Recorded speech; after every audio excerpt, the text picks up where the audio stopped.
राजा जनक घरे धैर्या जनम लीन, जैसे दुई जिया का चाँद जी, जैसे दुई जिया का चाँद जी। राजा जनक जी चिट्ठियाँ लिखी भेजे, नौआय जोधिया के जाय जी, नौआय जोधिया के जाय जी। एक बने गईल दूसर बने गईल, तीसरे पनिहारिन भेटाय जी, तीसरे पनिहारिन भेटाय जी। हम तुमसे पूछिले पनिहारिन, कवन दशरथ दुआर जी, कवन दशरथ दुआर जी।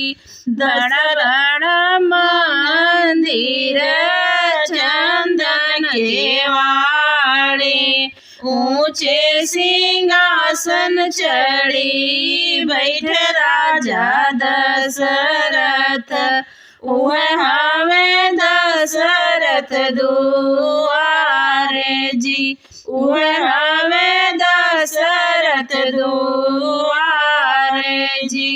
जाई के नौआ हो बैठे घोड़वारी, दशरथ से पूछे कुशलाते हो, दशरथ से पूछे कुशलाते हो। के करे पठवले तू इलाए नौआ हो, के कर पूछ कुशलात जी, के कर पूछ कुशलात जी।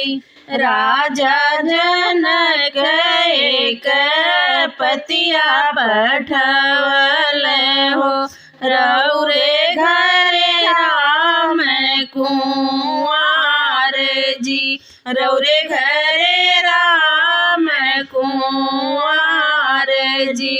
पतिया पढ़ाई दशरथ बगिया में खोसेल, पगड़ी के खोसेल पगड़िया के बीच जी, खोसेल पगड़िया के बीच जी।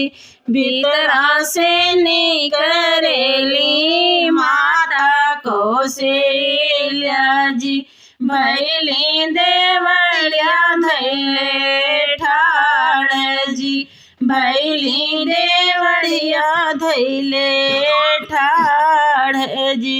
केकर चिट्ठिया पगड़िया बीचे खोसल, के तुहरे देहल बताई जो देरा तू हम के बताई जी।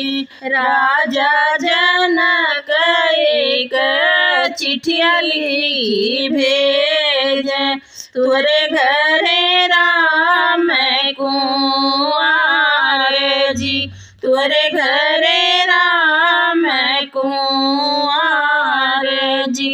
कस पगलैला हो हे राजा दशरथ, के हो हरेला तुहरा ज्ञान जी, के हो हरेला तुहरा ज्ञान जी। अब ही राम मोर 12 बरिसवा के, नहीं कर में राम के बिया है जी, नहीं कर में राम के बिया है जी। कस पगलैलू तू ये मोरी रनिया हो कि तुहरा हरेला ज्ञान जी के तुहरा हरेला ज्ञान जी। राम बियावा दोनों जने देखब जिंदगी सुफल होई जाई जी जिंदगी सुफल होई जाई।